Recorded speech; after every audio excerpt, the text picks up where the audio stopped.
Hey, it's Blastzone Mike. It's, what day is today? Today's Wednesday, and I'm talking to Starr Piazza today, and she told me the greatest news she could have told me, that she had somebody who's a living legend with her, and I was like, oh my God, are you kidding me? The one and only Dave Sherman. This guy has been in some of the coolest stoner rock bands in the world, including Wino, being with Wino, which Wino is like, to me, is one of the gods of stoner rock, in my opinion. Wino, I interviewed Wino 20 years ago, and I still have not got to get him on my show yet. Love Wino, though. He's a character, man.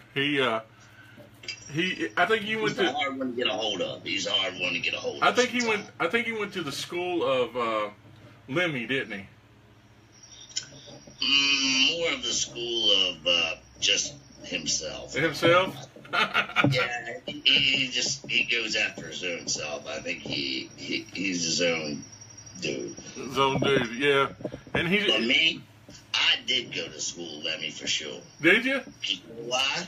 You know I'm going to lose, but gambling's for fools. But that's the way I like it, baby. I don't want to live forever. Mr. Dave Sherman. I like to break all the rules, man. Break the rules. And Dave, his band Earthride, which I get to see the great Earthride at Doomed and Stoned this year. Cannot wait. Oh my. So loud, so live, so heavy. The Earthride. And he's gonna make sure that I party like a rock star. Party like 1999, like Prince or something. Yeah, that's right, man. So I can't wait for Doomed and Stoned. My buddies in Disenchanter are gonna be there. Those guys, you know Disenchanter? No. Joey and Sabine. But I sure meet them. I sure can't wait to meet them. Are you playing Friday or Saturday? I think Saturday. Okay, they're playing Friday night. Okay. But anyway, so let's get started. Mr. Dave Sherman, like I told you, I'll give you a little bit of background about him. So let me ask you, Dave. When you were a kid, what possessed you to want to become a rock star? What was it that you were listening to, man, that possessed you to want to become who you are? Well, my parents, I asked them to buy me some records. My dad was in the record business, actually. Oh, really? Yeah, Mr. Arnold Sherman. He's not with us now. God bless him. But yeah, he was in the record business, man. He owned a record store, actually, and he worked at a record plant. Not the plant itself, but the distributor. Uh-huh. And he got records into basically. Yeah, sure. And he basically got records into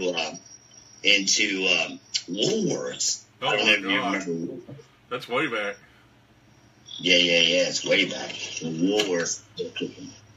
But anyway, yeah. So, like, I found records when I was like really young. Like the time I was like could know what the records were and like get around in the cupboards and stuff. I found like Eric Clapton with "I Shot the Sheriff." I found the Beatles records. The more like "I Want to Hold Your Hand," that kind of stuff. I found the early stuff. I found I did find Abbey Road.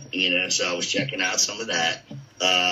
But then I started getting into records. I started getting into music, and I started to get into like a little bit of heavier music. By the time I was like, I don't know, 12 or 13, really. 12 or 13. So I asked them for Christmas or whatever to buy me some records. Next thing you know, when I was 13, they bought me "We Sold Your Souls for Rock and Roll." We sold our souls for rock and roll. And then, of course, you open it up, and there's a chick with a cross stabbed into her with black lipstick. And, you hear this Iron Man, War Pigs, Sweet Leaf, Fairies Wear Boots, these classic Black Sabbath songs. But as well as they bought me this Black Sabbath record, they bought me If You Want Blood.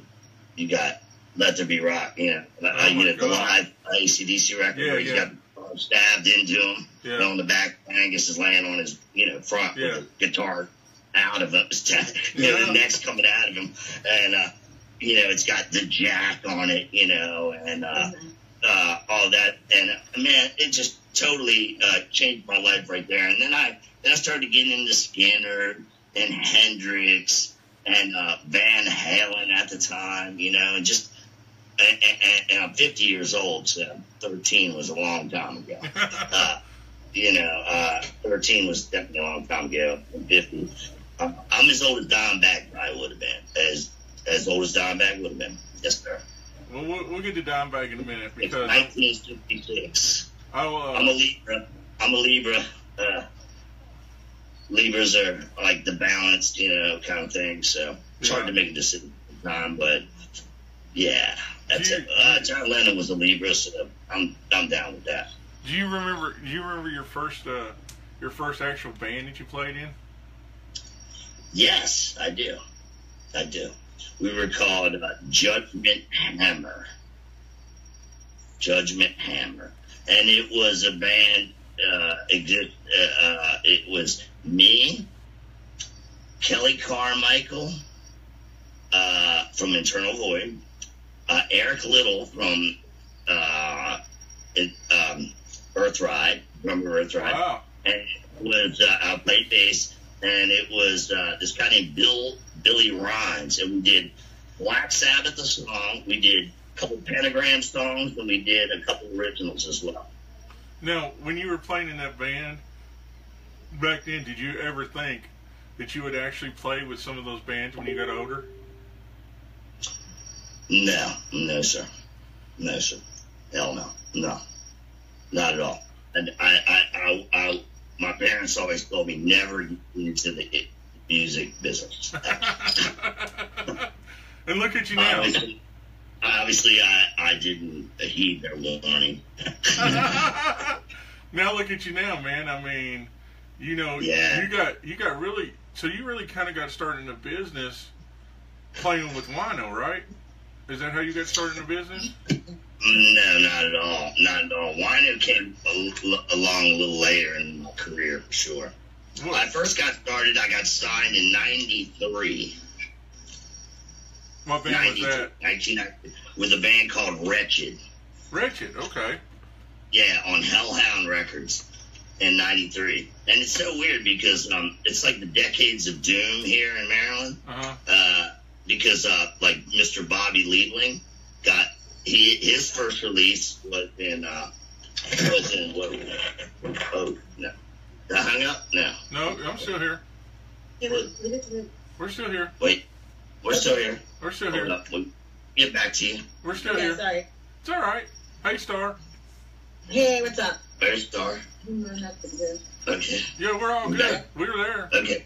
Your video's not there now. You just did something and pushed the video away. Get it back. There we go. We're back. We're back again. Yeah, we're back. We're all good. Everything's good. Okay. How are we doing now? There you go. Now I can see both of you. Oh, shit. All right. How you doing, Starr? Hey, I'm doing all right. Pretty good. We can hear each other this time, right? Oh, no. It's a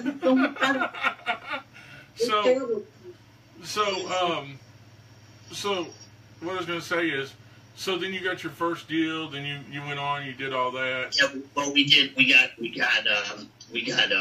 signed in 93, and which is crazy because that's basically my first release was in 93. Wow. Bobby Liebling was in 73, and Mr. Scott Wino Weinrich was in 83. So that's the Decades of Doom right there, bro. Wow. Bobby Liebling, Wino, and David Sherman. And you just went on to do all kinds of fantastic stuff, man, in music. Oh yeah, I'm on a record with Mr. Hank Williams III and Tom Waits. Yeah. Ghost to a Ghost. You ever heard that tune? No. You have to check it out after this. Ghost to a Ghost. The title track on Hank Williams' third record. About 2-3 years back. Yeah. So He put out 3 records at one time. He put out ADD, Attention Deficit Domination, and 3-bar Cattle Call. That's like all these auctioneers with some death metal that he plays on there. Yeah. And then his country record, which is Ghost to a Ghost. cool. Yeah. Title track. So let's kind of go back. Let's kind of go to what you're doing now. Are you only doing Earthride and your band with Starr? Or do you have anything else going on? Yeah, I got a band called Weed is Weed. Weed is Weed. Okay, now I've never heard of that band. I've heard of everything else you've done. We're on Ripple. I've heard everything else you've done, but Weed to Weed, I haven't heard that. Weed is Weed. Weed is Weed. I'm sorry. Yeah. So plant the seed. Yes, indeed. Weed is weed. Yes. Every song's about weed, pretty much. I have to tell Todd to let me hear that because I haven't heard it, or I'll try to find it on Bandcamp or something. Yeah. It's out there and on YouTube. And the first record's called Blunt Force Trauma. So But the second EP, we just put it out ourselves. It's not a physical copy, but you can buy it off our site.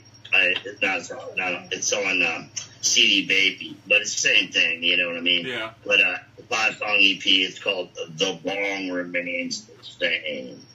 So every song's about weed? Yeah, except for one, Eat Pussy. Yeah, Kleptus Butanus. That's about stealing people's lighters, but it kind of has a weed content too, you know. And you have a new Earthride CD coming out, right? It's not a CD; it's a vinyl. Well, vinyl. I mean, you got a new project. Vinyl 45 actually is a single. Cool. When's that supposed to be coming out? And it's gonna have a CD with it as well. It's gonna have the 2 songs on a CD, and you get the vinyl too, so you get everything. Yeah. And that's gonna. Both kind of media forms, should I say? But it's gonna be through Salt of the Earth. It is. Yes, sir. Which is Scott Harrington, which is a great guy. Dude. Scott, great guy. Todd, great guy. Absolutely. Pope, great guy. They're all great guys. All these guys that do this music, you know, these labels are great guys. Dude, this music has finally come to fruition, you know. Everybody likes it now because it's real, you know. Yeah, exactly.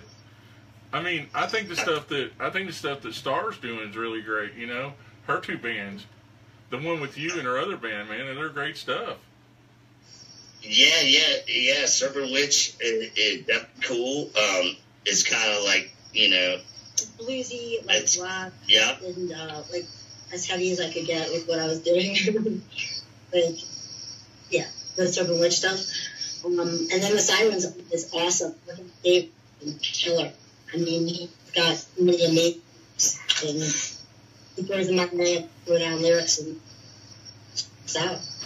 I think you know what I've heard of both, you know, because I've heard the live stuff with Dave, and you know, I'd go out there and say that it'd be what Janis Joplin would be today if she was to be in a band like that. That's how I would put it. Yeah. I mean, I think I'm going for more of a with the Siren of Sorrows project. I think I'm going for more of a Paul Chain type thing. I don't know if you've ever heard of Paul Chain. No. Or Death SS. Nuh-uh. Never heard it's of it. It's an Italian doom metal band. Paul Chain. He's man. Italian doom. That's where you heard of Ghost, right? Yeah, Ghost. Yeah, of course. Of course you have. Well, Ghost kind of they kind of took everything from Death SS and kind of did their own spin with it, should I say?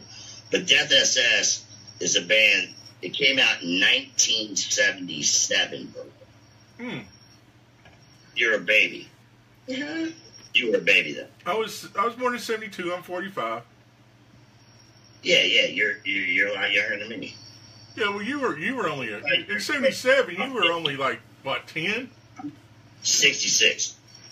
Huh? Yeah, 77. I was 10. Exactly. So I was kind of gaga goo, but Paul Chain himself was 15, and he wore like nothing on stage. They had nothing but candlelight opera. Oh wow! No light. And they had a singer called Sanctus Forum, which Paul Chain found as a homeless person and brought him into the band. And he's not with us anymore. But yeah, and he had Steve Sylvester singing, and it's just Italian doom horror, should I say, band. You know, it's really the words are kind of punk rock too. When you hear it, you'll get the story of Death SS. It started in 1977 till 1983, and they're all dressed up differently. There's a ghoul, there's a mummy, they're dressed up, you know, as different monsters type thing, you know. And Paul Chain had a cross guitar he made himself. But then he did a satanic ritual, and a dagger flew off an altar, and he took one of his eyes out. So he's not into Satan anymore. So he became a reborn Christian. Really? Yes, and he put out a record called "Detaching from Satan." Did you like it too? Do I like "Detaching from Satan"? That album? Yeah. Absolutely. Anything he does, I totally dig. I'm like, I'm so into Paul Chain. It's unreal. Other influences that you, when I sang Vultures, you said I sound like you said other bands like. Yeah, I mean, it's got a little Saint Vitus to it. You know what I mean? Saint Vitus. Just slow doom metal. You know, like heavy, like you know, plotting type riffs. You know what I mean? But not epic doom metal, like kind of like Candlemass or something like that. It's more straight Saint Vitus, you know. But there's a lot of Italian Paul Chain. Yeah.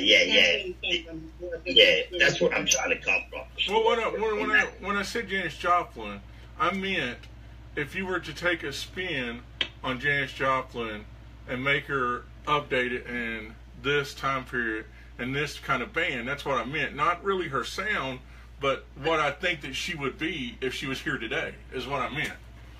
Does that make sense?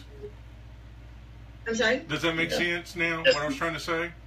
Kind of, sort of, yeah. You're talking about when I'm on stage? Like when she just means just anything.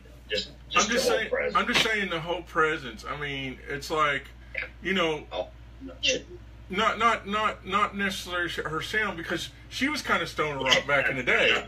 In the 60s, she was stoner rock.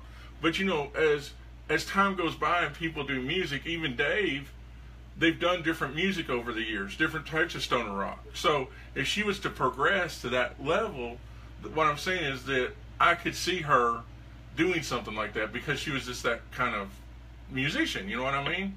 Because you got to think, all the stuff that she did back in the 60s, she had 3 different bands, and every one of them sound different, right? Yeah.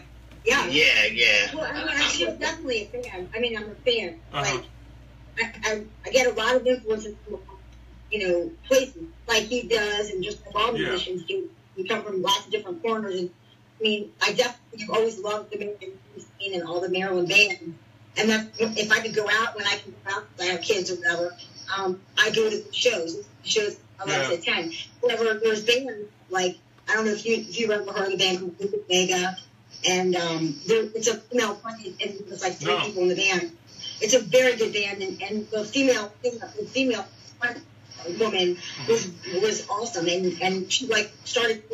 Just seeing her play live made me want to get on the stage and play live and do that again. So when I did the Serpent Witch stuff, I was very animated and I was really wild. And, I mean, it would be extremely hard for me to do that in this band because the music is a lot slower and a lot heavier and a lot more serious. like, more depressing, and Yeah. I love it.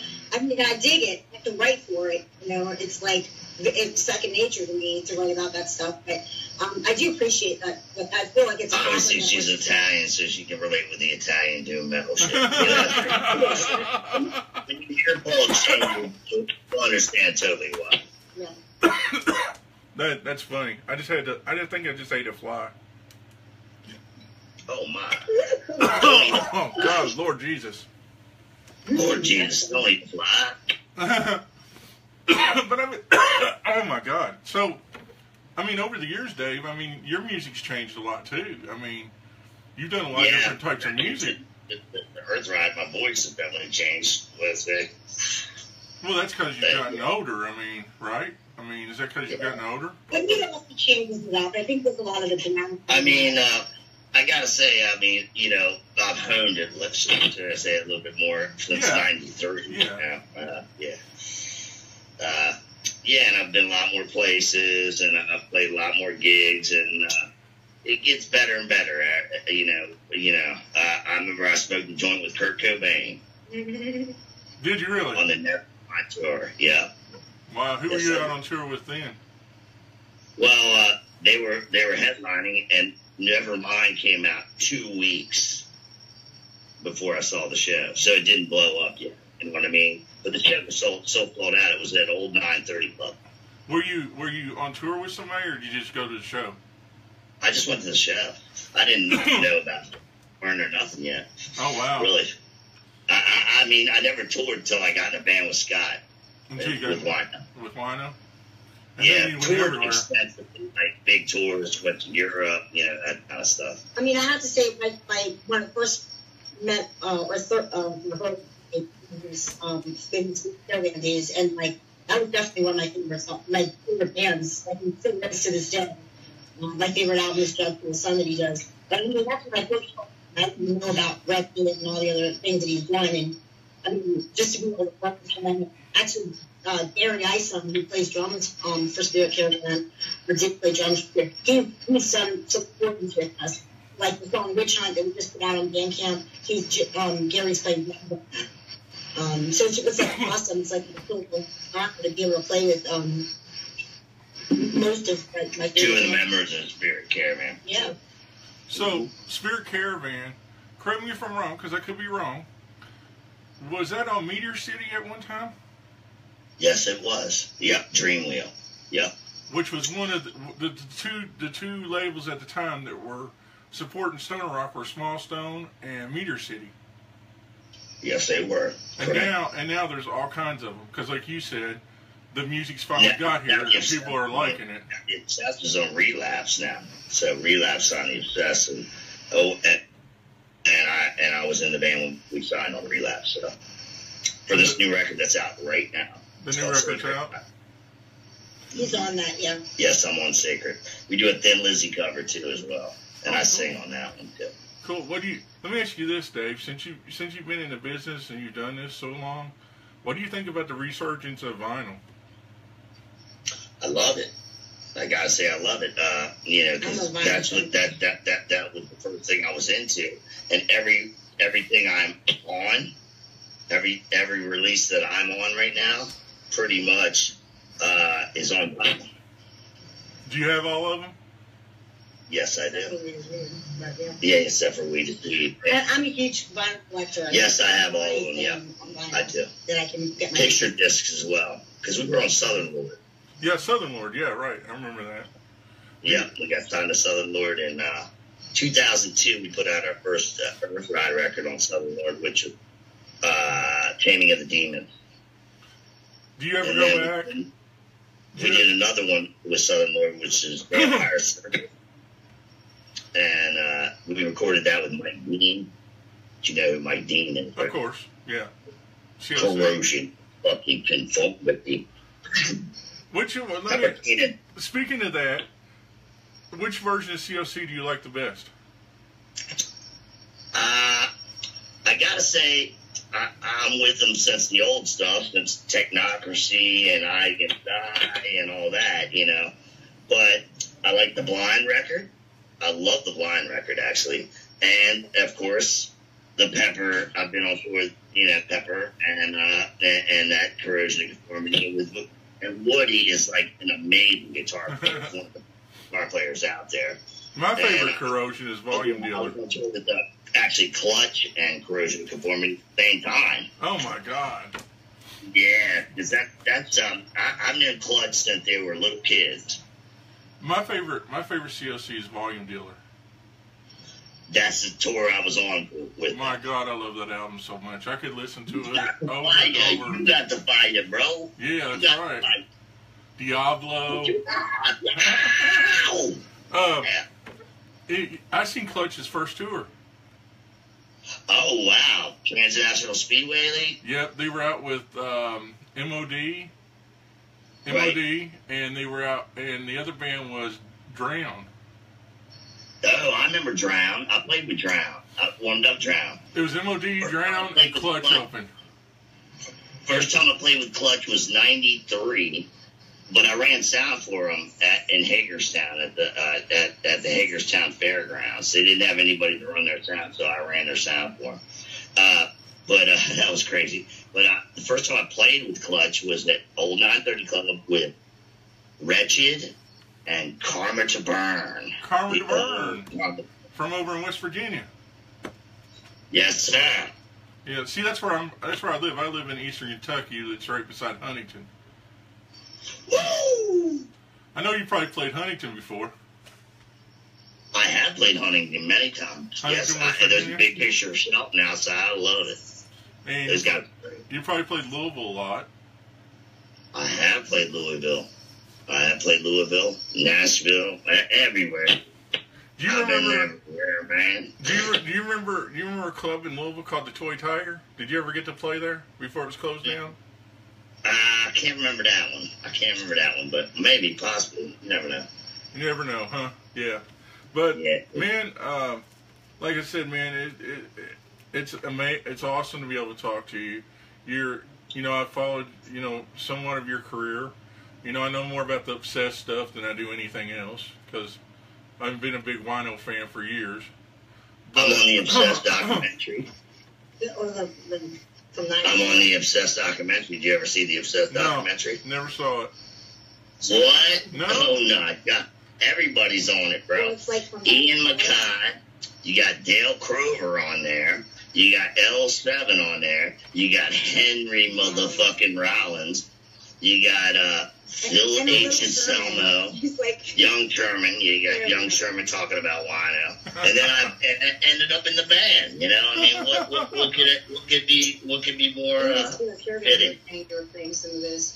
Do you remember how did you even get in a band with Wino? How'd that happen? I knew Wino before I was in a band with him. Did he just call you up and say, "Hey, you want to play?" Like way before I was in a band with him. We used to talk all the time, and he sang a song for my band one time, and then he came from L.A. here after the Obsessed had kind of broken up, and he came over to my house, and we started kind of playing, and we kind of formed a band, Shine, which played a lot of Obsessed songs. And then we grew, and we started writing our own material, and we just kind of fell into it. And then Joe Lally actually put out a single from Fugazi, Wino's good friend, and that kind of started out. Well, but we first started putting out, this guy Frank started putting out a demo tape of us in Metal Maniacs. This was way a long time ago, and it just sold so many of them, he couldn't make them fast enough. Joe Lally said, well, we'll make a red vinyl single. I don't think you have that, but if you do obtain it, it's hard to get. And I don't have it. There was 1,000 of them. And we sold those quicker than hell, too, really quickly. So what happened was he made a CD, Jump Full of Sun. And we sold, out of all those, too. And then we had to repress and da-da-da. And it finally came out on vinyl in Europe. And then we sold some over here. And I don't know what's happened to that now. But anyway, yeah, that's very good. And, I mean, that kind of took it from there. And then we went to Dream Wheel. And then we did the Elusive Truth. And then we were starting to work on another thing. And then we kind of had a problem. And we had a kind of one of these things. And we bucked heads a little bit. And we broke the band up. And then we went for years and years and years. And then we played the we played the Doom Fest as Spirit Caravan. And we toured the Spirit Caravan again. And we were going to get Gary back in the band, but it didn't happen, unfortunately. And Henry, the drummer for St. Vitus, got in the band. We did a European tour, and it was very successful. And then we came back, and Wino went out with St. Vitus, and he had a little trouble in Europe, as you probably know. And then when he came back, we did a Spirit Caravan with Eddie Gooley, from the first drummer of the Obsessed, the second drummer, actually. The second drummer. Not on the vinyl single, not on the 83, single. But on the Purple record, we did a tour with him. And that went pretty good, but it was kind of like didn't work out too good. So we basically we got Brian in the band, and we were Spirit Caravan for a minute. And then Brian was the roadie for the Obsessed back in the day, Brian Costantino. And we changed the name to the Obsessed, back to the Obsessed, which was very cool. But in hindsight, that was like basically, turning over the reins to Scott full on, to Wino, because that's his band, the Obsessed, Yeah. Like, I didn't have any kind of, input in it, should I say, as far as that. And we went on tour. We got signed by Relapse. And then we made the record. And in making the record, we had a fallout again, me and Scott. And that's the way it is now. And I'm on the record, not in the band, but God bless them. And that's the way it is. So you just move forward and you do stuff with your other bands, right? Yep, I'm doing stuff with Earthride again, which is a very cool band and very heavy and very Motorhead-esque, should I say, meets Black fucking Sad. What in your whole career? What are you most proud of? I'd say probably one of the most proud is Jug Full of Sun. Yeah, the first record was Scott. And probably the second is probably the Vampire Circus record with Mike Dean. Because when he was mixing that record, he was on tour with Motorhead. Oh, wow. That's cool. Conformity Motorhead on tour together while he was mixing the Earthride record. Very cool. And it came out very cool like that. So I don't know if you have that record, but you should get it. How'd you and Starr meet? We met a long time ago in I remember. Spirit Caravan days. Well, yeah. Well, actually, time. I met at the first Shine show I saw at Phantasmagoria in Wheaton. 96 or something like that. But we've known each other for quite a long time. Wow. I met him back then, and we stayed friends this whole time. Like, I'm sorry? And you're just now making music. Yep. Yeah. Well, I knew she was in that Serpent Witch band. I think I just kind of came over and tried to make a song with her, and it came out really good. So I figured we'd keep going and make more things together. And, I was going to ask you too, Dave, since you've been through so much, you probably make sure before you get in bed with somebody as far as labels and stuff, you make sure exactly who they are, don't you? I do. But, you don't need labels nowadays. You know that, right? Oh, yeah, definitely. I know that. You don't need anyone nowadays. You just need yourself. You know what I mean? You need a logo too, but it's always nice to have that backup. Yeah, it's always nice to have a name and some distro behind you. But, It's not the Yeah, exactly. Now you can do it with yourself. You know what I mean? Anybody can do anything, as Thin Lizzy would say on the Black Rose record. You know, you can do anything. You know, you can do anything. You can be a doctor. You can be a lawyer. You can be a garbage man. You know, you can do everything you want. He's definitely given this like a lot of years. I put a lot of stuff into it, and I've done okay. You know, I've sold a couple records here and there, and a couple people know about me, but there's no more to do. To say, in your own heart, in your own music. You know what I mean? To satisfy yourself, should I say? You know what I mean? So you're a pretty humble guy. Absolutely, I'm an electrician. Is that your day job? Is that what you're saying? That's what I do, man. I still got to keep my day job. Oh, so you do have a day job? Absolutely. Really? Okay. I got to keep it, got to keep it coming in and going, Yeah, I understand what you mean there. I mean, don't get me wrong. I mean, I've made some money off music, but I made quite a bit. I mean, I should say, but it's not an ongoing thing, kind of thing. So until it does be an ongoing thing like that, I should say, well, I'll probably, keep doing a day gig. Well, you gotta keep the lights on, right? You know it, bro. Well, I'm gonna have to go to Discogs now because I've got to go find this vinyl. Oh, which one? I don't have any vinyl of yours. Anything. I don't have anything vinyl of yours. I don't know if you can find it. You don't have it on CD either, or you can have it on vinyl? I'm one of those weird guys. Okay, I don't like digital that much. I'm not a digital person. I do have CDs, but I don't like CDs as much as I do vinyl. Vinyl. When I have like 1,500 vinyl. I'd rather have vinyl of anything than anything. You know what I mean? It's one of those. It's just one of those things. I just love vinyl, and well, you got to get that new you got to get that new Earthride then for sure. It's on the 40. I'll get with Scott. I'll have him hook me up. You're gonna have to get him hooked you up. Yeah, you do. Scott, he's a great guy, man. He sent me Buzzard Canyon on vinyl.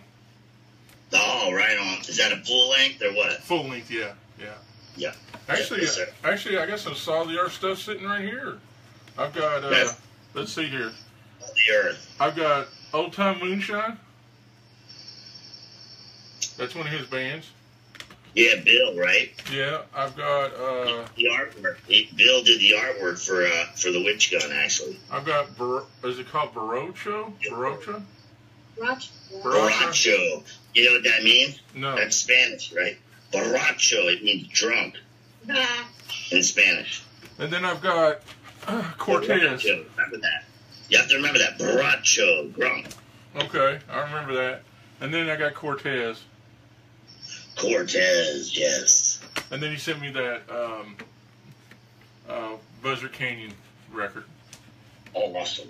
Yeah, so he's a great guy. I got to say, man, all of the labels, all the bands that are in this community of Stoner Rock, all try to work together, try to help each other, and they're like a kinship. Weave together, man. Weave together. Exactly. Because we're on the same, we're on the same wavelength. You know what I mean? Yeah. We're into like heavy distortion. We're into like melodic vocals. Electric Wizard. Oh yeah, great band. The Wizard. And the thing about it is, everybody wants to help each other. They're not like, well, I'm Dave Sherman, I'm better than you. No. You know what I mean? No. It's not like that. It's like everybody wants to work together. Everybody wants to have fun. Everybody wants every band to play. It's not like you're stepping on this other band to get to where you want to be, or this band's stepping on you to get where you want to be. It's like that. Like you said, it's a perfect example of what it is. It's like this. A bunch of people trying to work for the same thing. And that's the reason why, me and Todd have a show together from Ripple. Every month we talk about vinyl. We talk about what's coming out on his label. We talk about cassette tapes. We talk about, because cassettes are coming back too. They're getting big too. I know that. You know? So, you know, we talk about that. But this last month I got to meet Pope, which is his partner.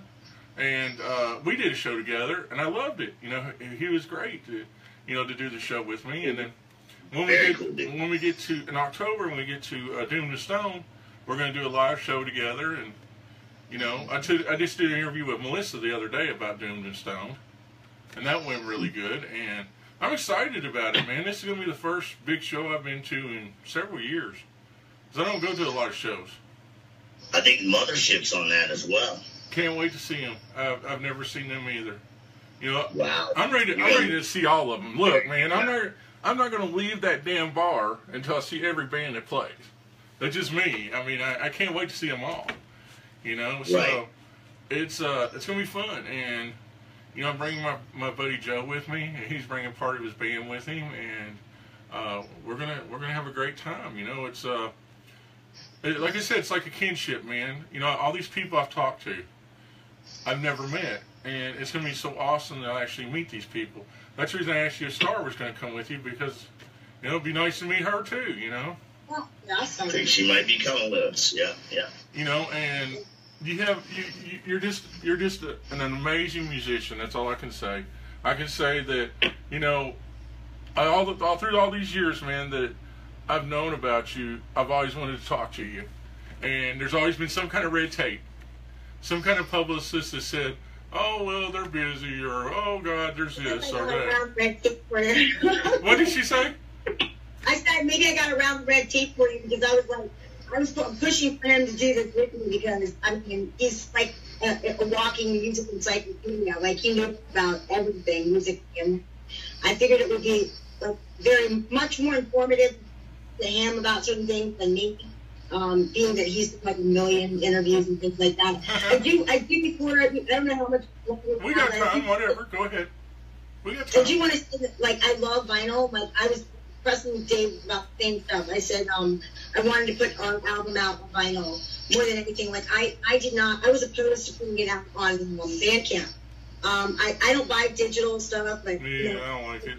It's this day and age. A lot of people want iPods, and they want, you know, to be able to listen to music. I do have, you know, digital stuff, but my first love is, you know, so I have like the first records I got when I was in the 80s, when I was like, and so I have those, you know.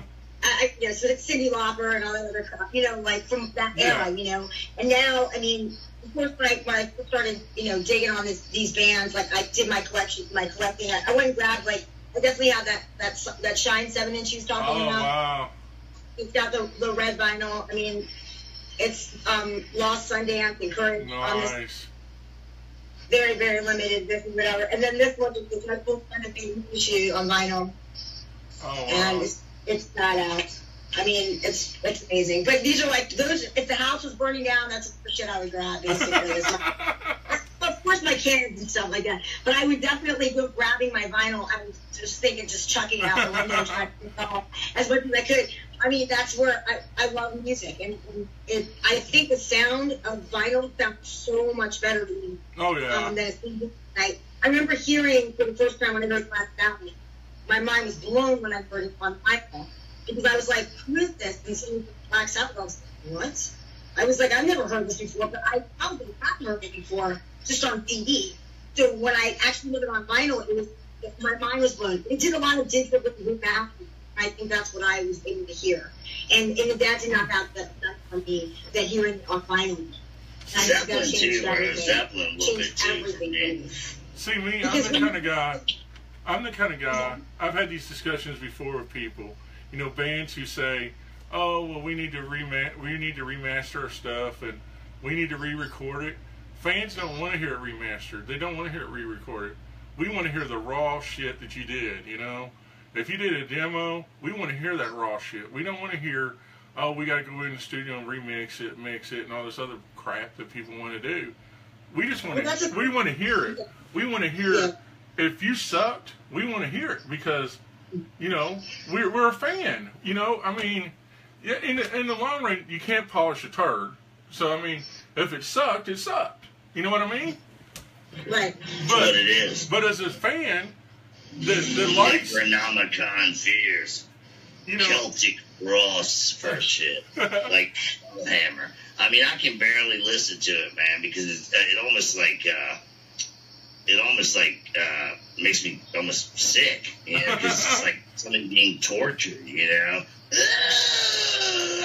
You know, it's heavy as balls, but fucking, you know what I'm talking about, right? The first Celtic Frost, like before,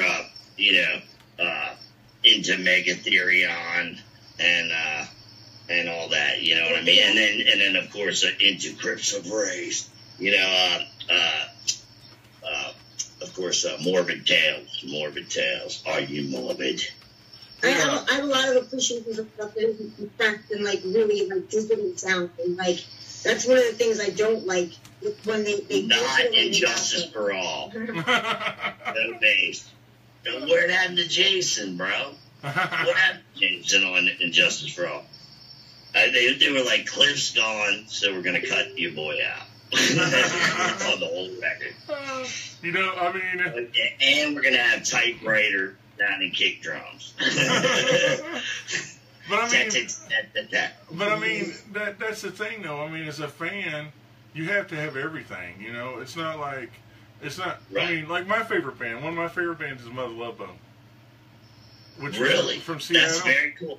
Very cool. Love Andrew Wood. Dude, I think Andy Wood was fucking awesome, man. I mean, I think Mother Love Bone was great. You know, I like Pearl Jam too, and Soundgarden, and all the Seattle band. I mean, I'm from that era too, obviously. So, yeah. I mean, and God bless Chris Cornell. Jesus Christ, man. Man, it's crazy. I didn't think it was going to come to that. Let's say that. Well, I never thought that the only singer to be alive from Seattle would be freaking Pearl Jam singer Eddie Vedder. I wouldn't even think him. You know what I mean? I wouldn't think any of them really. So, I mean, when Kurt Cobain committed suicide, you know how much money he had in the bank, right? No.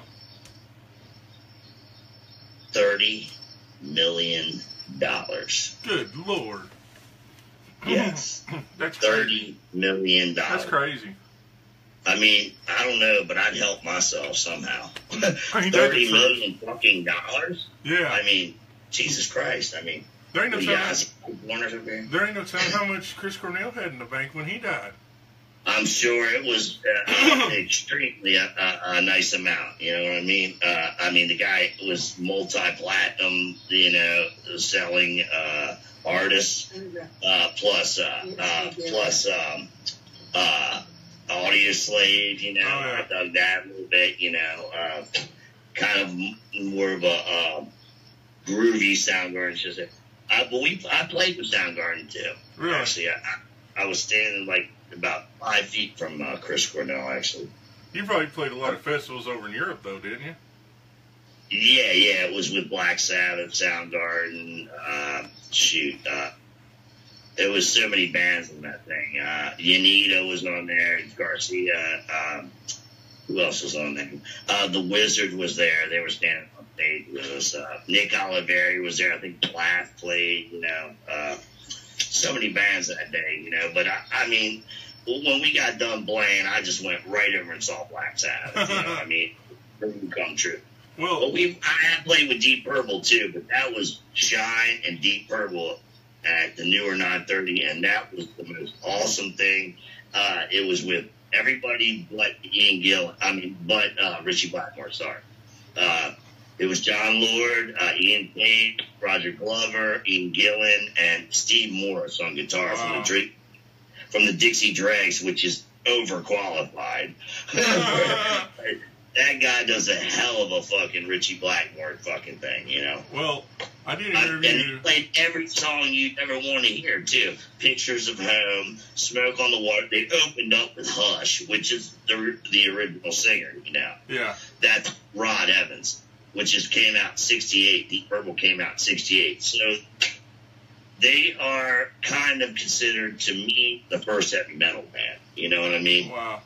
No, I was going to tell you, if you were a Mother Love Bone fan, I just did an interview with Xana, which was his girlfriend at the time, and she tells a lot of stories about what happened the night he died and all kinds of stuff like that. He messed up on drugs and stuff, man. You know, drugs are bad. Yeah. Drugs are bad. Well, you know, I mean, it depends on who you are. If you're Lemmy Kilmister and you stop doing drugs, like he said it in his documentary, the dad stopped doing drugs the day I die. He died like, what, 6 months later after he stopped doing drugs? Well, I think that was the drinking. Yeah, I mean, the guy drank a bottle of Jack Daniels. Yeah, I know. I'm just saying, you know. I mean, when I met him, he was at 9 o'clock in the morning. Lemmy, I cried the day he died. Lemmy lived the way he wanted to live. Oh, yeah, definitely. And he was totally against opiates, as you know, from the video, because his girlfriend died from opiates. Yeah. And he was more on the speed, and that stuff. And that's cool, you know what I mean? Whatever gets you going, get you going. But Lemmy was like a standard, you know what I mean? He changed everything because he didn't change, you know what I mean? Like, Lemmy and Wino are like totally different, you know what I'm saying? Like, that's a totally different animal, you know what I mean? Right there. Two totally different musicians, you know? I mean, like Lemmy saw the Beatles. Lemmy was the roadie for Hendrix. Yeah. You know, Lemmy, was in Hawkwind, for crying out loud, you know? Yeah. The Silver Machine, the Silver Machine. And, on the first Motorhead record, there's a song called Vibrator. Yeah. And On Parole, which is it was an outstanding title name for that record. I mean, Overkill, Bomber, I mean, he just, he changed music. There wouldn't be a Metallica if there wasn't a Motorhead. There wouldn't be a Guns N' Roses if there wasn't a Motorhead. There wouldn't be a lot of bands. But there wouldn't be a really good ballad if there wasn't Thin Lizzy. They actually made the ballad cool, Thin Lizzy did, I worship Thin Lizzy. I worship Motorhead. These are the bands to worship, Yeah. If you're a musician, yes, of course. A Blue Cheer, Dickie Peterson. I had the pleasure of hanging with Dickie a bunch of times. Yeah, Bobby Liebling, even though he's Pentagram. And, Victor is amazing. Victor, A Place of Skulls. His tone is phenomenal. Cathedral. Yeah. Lee Dorian. He went from the fastest band to the slowest band. From Napalm Death, Scum to Cathedral. Just bands like that. Blue Cheer. Should I say Dust? Suicide. The Ramones. And the list just goes on and on. Leonard Skinner, you know what I mean? The Allman Brothers, the Doors, Hendrix, and it just keeps on, shoot, Iron Butterfly, bro. Oh my goodness. Which was basically Captain Beyond, know, Bobby Caldwell and the two dudes from Iron Butterfly with a dude from England, which Rod Evans, the singer of Deep Purple. They made the greatest record of all, Dance with Natalie Patrick, Don't Want to See You Air, that's right. Of course. And then Sufficiently Breathless, and then Dawn Explosion. And they just played it at the Doom Fest, which was amazing, and by the way. Like that kind of thing, it's still standing today, you know what I mean? Like, basically, everybody's just taking all the gear, the old gear, and all the old tones, and bringing them into this day and age. You know what I mean? And a lot of kids don't get it.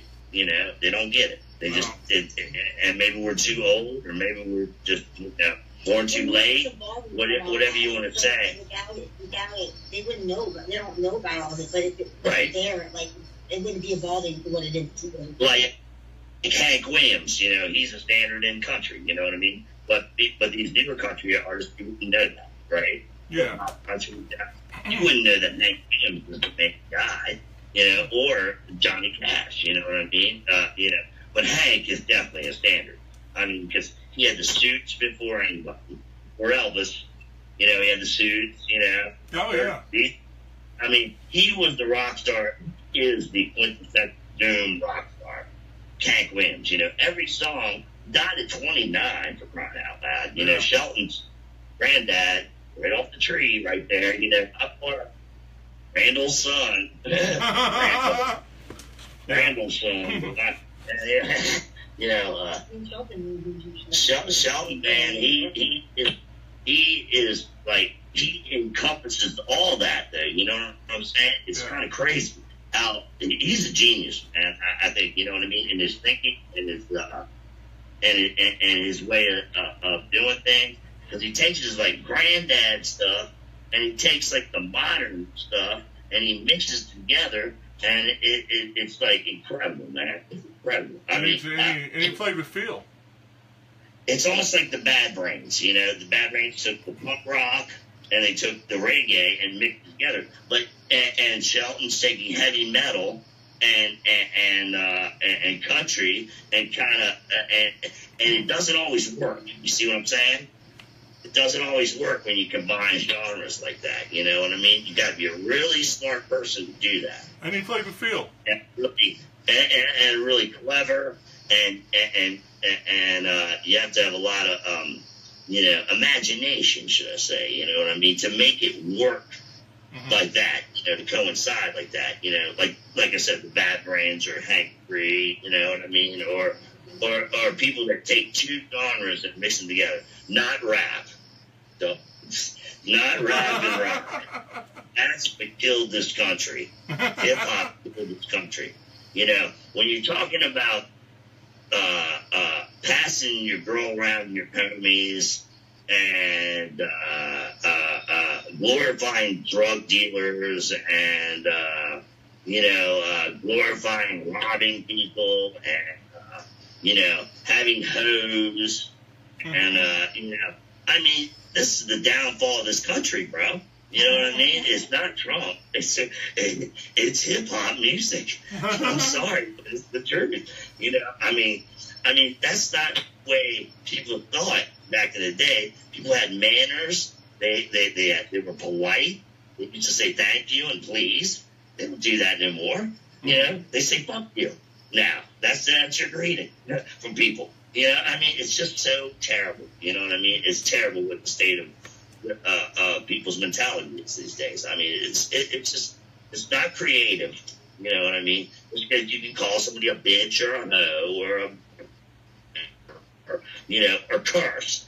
Cursing is terrible. Thing. I mean, my mom told me one time, you know what? Cursing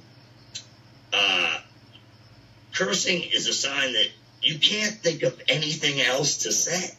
Do you get it? Yeah. You know, can't you replace the curse word with something like more intelligent? I can, but I like to cuss a lot. I mean, well, some people do. Like I don't cuss in my songs that much, but I definitely. It's bad to cuss in a song anyway. Okay. But like I said, it's So, Dave, are you saying you don't cuss in music at all? Stuff, but it depends on how you use them. I cuss in a couple songs too, as well. But I'm not saying that. I'm just saying that, you know, the world, should I say, is in a bad place right now. Oh yeah. And I think the hip hop music is kind of part of it. To tell you the truth. It's not somebody saying your cheating heart will tell on you. Let me tell you. I read a story the other day. A friend of mine put up on Facebook that he was going in the post office and this black woman was coming out, and he held the door for her, like, you know, we do in the South. We always hold the door for women, and. Absolutely.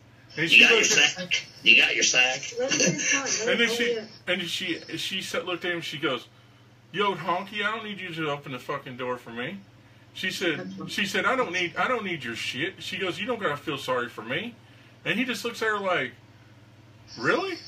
He's, you know, that's a polite thing to do. And she just like cusses him out, like she's trying to say she's a different name for a black woman. And it's just ridiculous. Just ridiculous. Yeah. I mean, to throw the N-word around, yeah. Well, the word actually means ignorant. But the point is, that was a very ignorant statement. And I find it that most people in society don't hold the door for each other, don't have any consideration for one another, and I find it's kind of despicable. And a lot of men aren't taught to hold the door or pull a chair out for a lady when they're getting ready to sit down at a table or something, which I think there's a level of like, okay, you know, give women their rights and stuff, to like going overboard, hitting women just like, who cares? Dirt. Yeah, just like, yeah, dirt, complete dirt. I mean, it seems like disrespect. a lot of these hip hoppers that are saying, pass the, it ain't no fun unless my homies can have some. You know, I mean, that's disrespectful for one thing, and it's misogynistic. You know, if you really want to put they're misogynists. You know, what do they hate women? Yeah. You know, they hate their mom. You know, I mean, but they'll do anything for their mom. And then, I mean, this is just people in general, white, black, whatever. I'm just saying. And then when they go to jail, guess what they find? God. Yeah. You know, guess what? That's the only thing you got in jail. You know, you don't got you get a Bible, maybe. You get a maybe Bible, and then you get your, commissary, whatever you get. You know, you get loaded nothing. You know what I mean? It's a despicable place to be. But then people, like, it's almost like a badge of honor. It's like a badge of honor, right. To go, man, I was in jail. So what? You know what I mean? Okay, so you're a bad person. You know? You've done something bad. You've stolen something. You've had drugs, whatever. You know, and that's another thing too. Like drugs, like a person that is on drugs is not necessarily should be put in jail for 1 million years. You know what I mean? Now, the cartel. Now that guy should. You know what I mean? Yeah. But the guy that's just like a junkie, something. You know, let that guy go. You know, don't hem that guy up too much. I mean, try to get him some help. You know, I don't know. It's just like, I don't know. We live in you know, the best way to describe it. Totally doom metal. The world is. I think doom metal has encompassed the world. Well, you know what I mean? Well, people haven't like grabbed hold of it, but that's the way it's going. And Sabbath was singing about it a long time ago. You know, with Electric Funeral.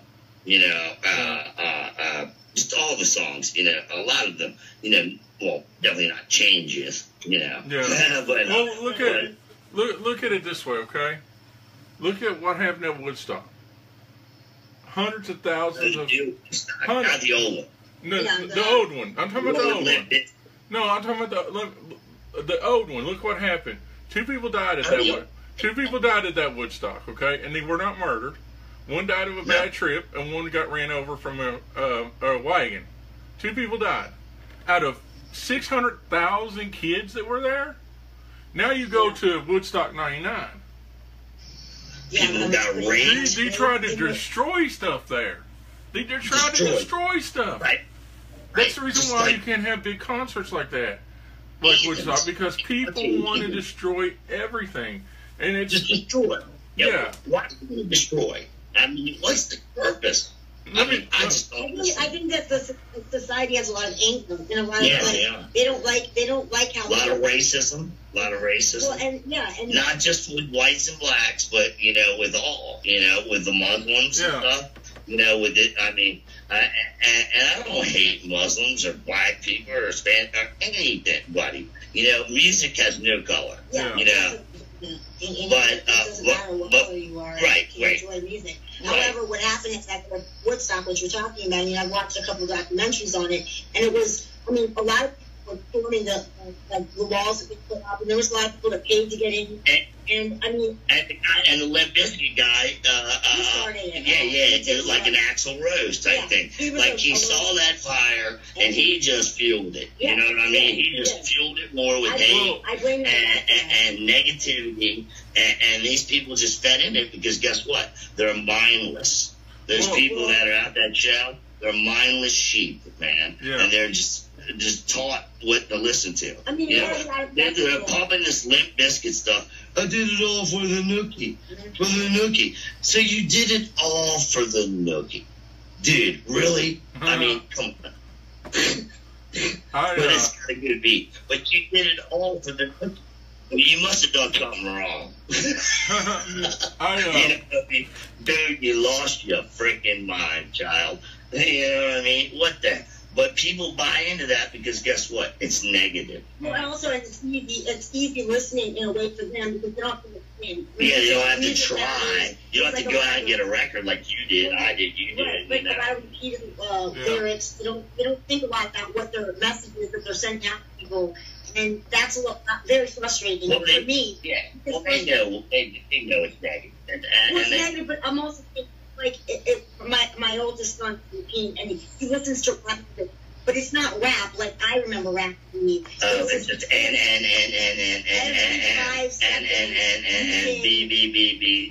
using demoralizing and disrespectful terms. And I don't care what color you are. And there's like when white people that try to emulate it, like different that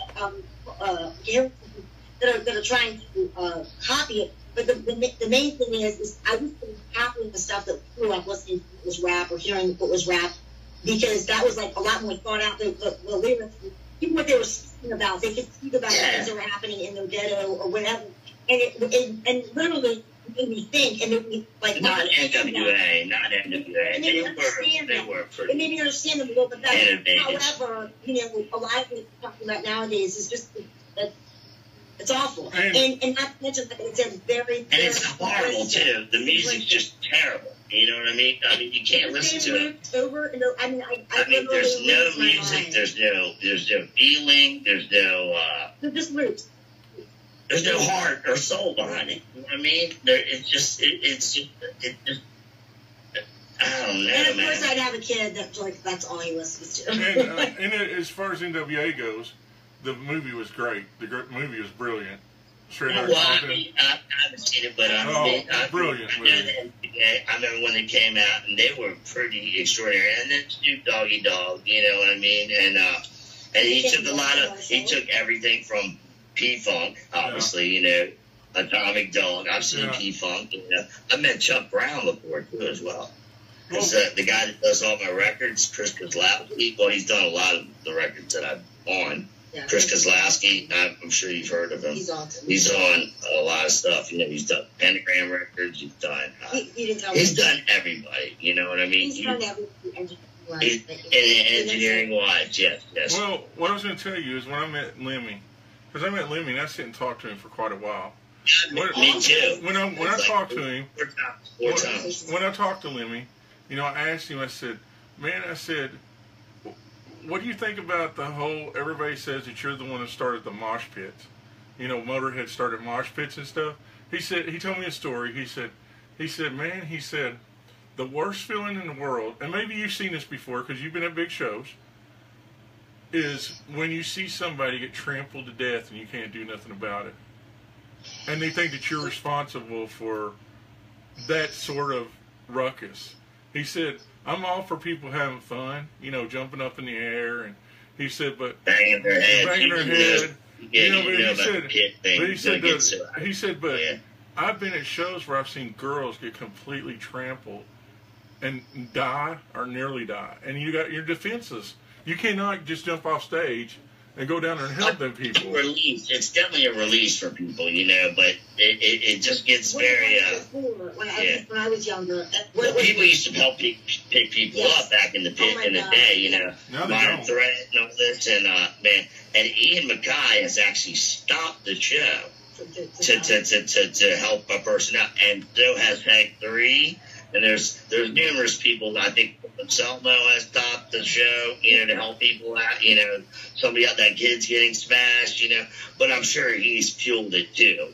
No, I'm not, But I mean, you've been at big shows and you've seen this shit happen, right? I mean, but I said you've been at big shows and you've seen it happen before when you're on stage, right? Yeah, and I've seen people fuel it, and I've seen people draw it back to Ian MacKaye. I've seen him stop the whole show and call the guy out that was starting the stuff, I see he said at one time I saw him stop the show, and he said, I saw you eating ice cream earlier. And the guy started the run. Like he said, hey, guy, I saw you with an ice cream earlier, vanilla ice cream. He goes, and now, you know what I mean? Yeah. And he's like, if you want, you know, he just called this guy out, man, and I thought that was genius, to tell you the truth. You know what I mean? Because instead of letting it go, there's people that do call it out nowadays. You know. I have to say, being a 5 foot tall chick and going to poor thing. these shows, and I always say, like, I always say, like, she always gets up front somehow, like she's just. Well, I want to see. But that's perfect for her. If I came to sit in the back, like, I wouldn't see everybody like playing instruments and singing these songs that I wanted to see live to that. So, I mean, because I'm so short, I always feel like we get level to do shows, like, most of the time, like, literally, my face to their armpit. Yeah. And I've been pushed around at playing shows. I'm pretty tough. But, you know, and I was pushed back. But, for the most part, it is the scariest thing when you got these guys that are like 6, 7 feet tall, and I'm only 5 feet tall, like towering over you, pushing, and if that's their way of expressing themselves at a show or liking music, then I would say, you know, figure out who's going to partake in that with you, and still with them, and kind of go out to the side. But to actually like trample chicks and pull them into it, it's messed up. I mean, I literally, back when I was much younger, I would get kids and I would mess with binge and purge. See, they stopped playing that now because of that reason, you know. But back because then, of that exact reason, you know, Neil and them stopped playing that song, you know, which you saw on that first tour, for sure. Yeah, come on, let's throw down, right? Like Sherman was saying, back then, like what Sherman was saying, back then guys would stop and they would grab a girl and like be like, dude, stop pushing her. Guys do. We would help guys up, you know. But now, if you fall on the floor, you'll be trampled over, and it's the end of you. No, Dave. Not only that, I've seen girls get almost sexually molested. Yes. Well, yeah, like, I think Lino one time was telling me about, it was Danzig and Slayer in the Palladium in L.A., and they broke out the windows. 2 girls got raped in the pit.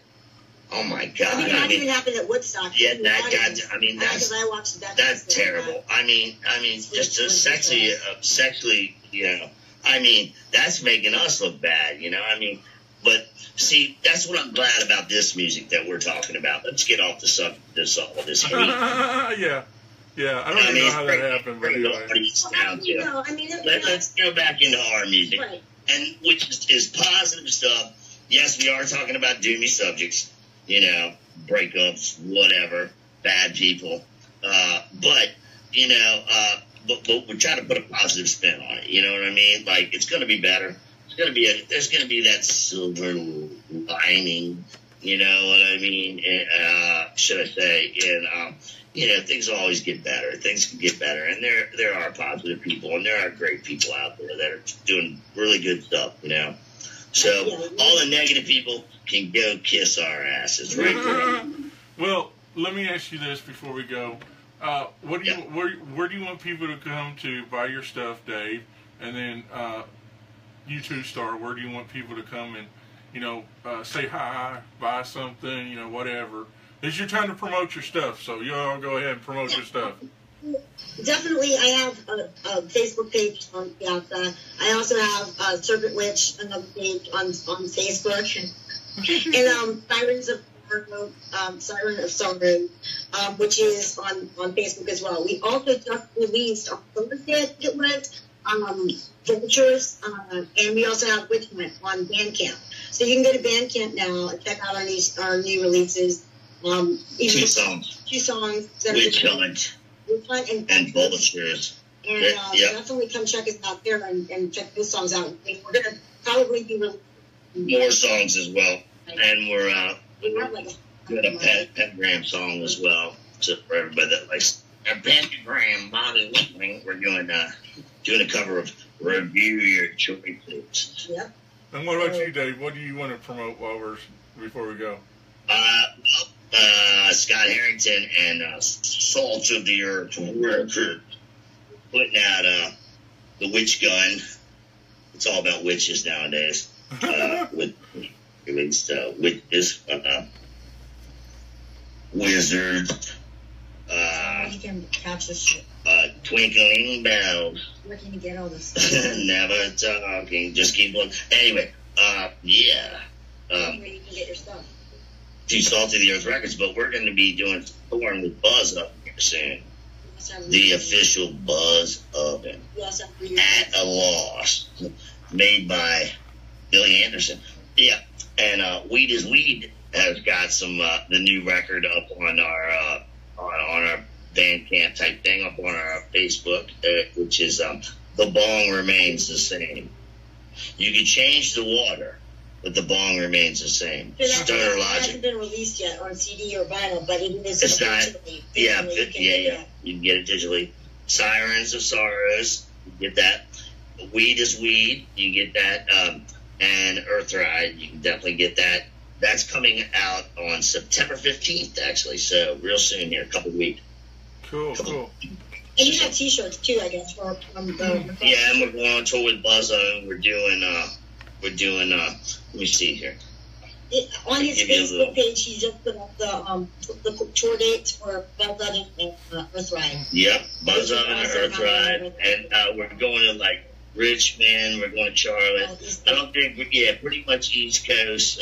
Going back to Indiana, doing some Des Moines, I think. What's that big festival coming up to get you? That's the one he's going to do. Okay.